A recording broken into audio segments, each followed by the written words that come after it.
Well, greetings everyone, and welcome back to our Standing Watch program. In the light of the ongoing debacle with Greece, you have undoubtedly heard people suggesting that the eurozone is ending, that the euro is going to be abolished, and some have even suggested that some core nations of Europe will then come together and create their new currency. Well, I'm here to say that none of that is going to happen. And there are economic and political, and more importantly even spiritual reasons for that conclusion. Let me first address the political and economic reasons. And I'm going to exclusively read now from some German papers, because Germany is the most important economy in Europe. Now, these papers express the ideas of the politicians, not so much the people, but the politicians. And notice what these articles have to say. First of all, here's an article by Süddeutsche Zeitung, which had this to say. If Greece were to become bankrupt, the interest on borrowing in Spain, Ireland, and elsewhere would become inflated, and the cracks in the eurozone would widen. It would in turn affect Germany, whose banks have invested their money in these countries, and 70% of whose exports go to the eurozone. The article goes on to say an early end of the euro would be devastating for everyone concerned. And there is no reason to be nostalgic about the German mark. The euro performed magnificently during the financial crisis and spared the Europeans difficult and destructive shifts on the currency exchange markets. And it is no coincidence that right now today, European banks, German banks, have said that they also will come to the rescue of Greece. The financial daily Handelsblatt had this to say. Of course, Greece pulled the wool over our eyes with its statistics, but that doesn't justify throwing it out of the monetary union. Even the thought is poisonous. If an out-of-proportion debt was enough for a parting of ways, then California would have to be thrown out of the United States. And we would never have seen the reunification of Germany. Here are political and economic reasons which are being described. And this is an article by Die Tageszeitung, which had this to say. Despite their poor ratings, there is no doubt that the euro countries will rescue Athens or Greece from bankruptcy.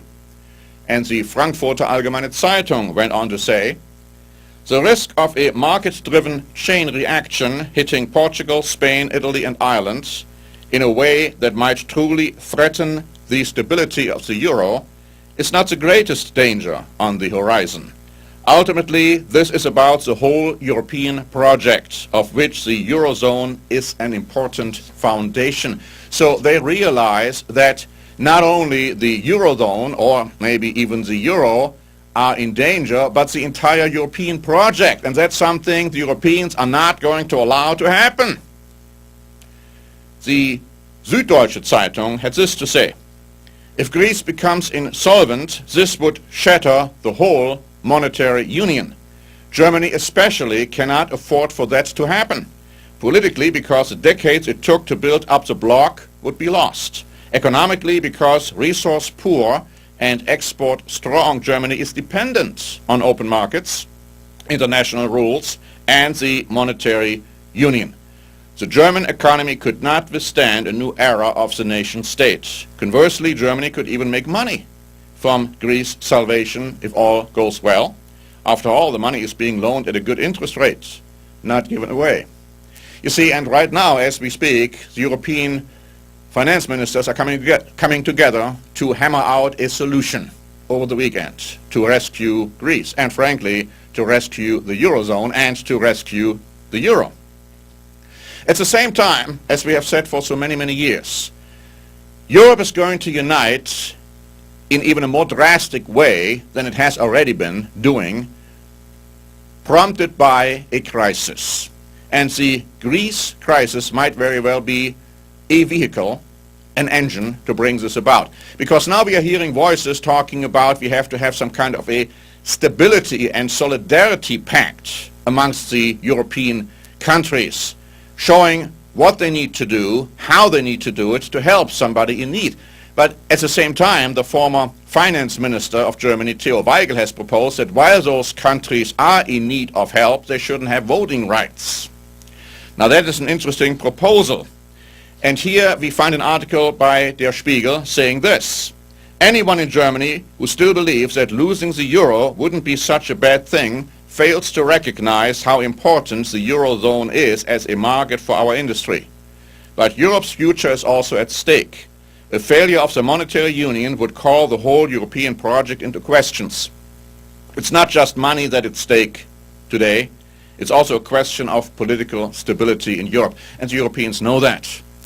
And of course, in their minds, Europe needs to be unified to prevent wars breaking out amongst the European member states. And so it's not going to happen that Europe will fall apart, that the eurozone will fall apart, that the euro will be abolished. It's also not going to happen because of spiritual reasons. You see, the Bible is telling us that in these end times, these last days, a very powerful Europe will emerge. It's talked about in Revelation 18 as a very powerful economic entity. It's called modern Babylon. It's going to be so powerful that all the nations of the world will trade with it. To an extent, this is already happening today, but it's going to be much more increasingly the case. Now, this could never happen, and this could never be maintained unless there is a common currency, you see. And the common currency is not just limited to a few core nations in Europe. It's talking about the entire continent, basically. And so we just know, based on that the euro is here to stay, that the eurozone is not going to be done away with. And so all these ideas like, oh, this is all going to be changing, specifically coming from those who have religious backgrounds, show that those people who say that just don't have what the Bible talks about in the book of Revelation, the spirit of prophecy, or at least they don't follow it. But God says that he is not going to allow anything to happen, and he is not going to bring anything about of major consequence unless he tells his prophets, his servants first what's going to happen.